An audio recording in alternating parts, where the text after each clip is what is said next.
how to transfer money from USA to Albania. So we will use Wise. So if you use the link below, you will benefit from 0 fees for transfer up to £500. Now, open your Wise account and go to home. Now, as you can see, tap on send money. Now select your recipient, your destination that you want to transfer money from. In this case, it will be USA, and select your recipient currency. In this case, it will be Euro because Albania is on Europe. As you can see.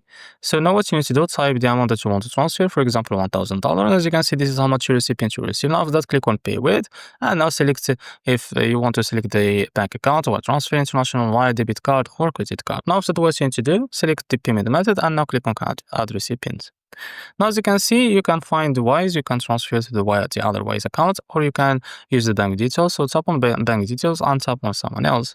Now that what you need to do, if that person or recipient inside Europe, you will need their phone name, IBAN, country, city, recipient address, and postcode. And if that person outside Europe, what you need to do, you need their phone name, SWIFT, IBAN, or country, city, recipient address, and postcode, and click on continue.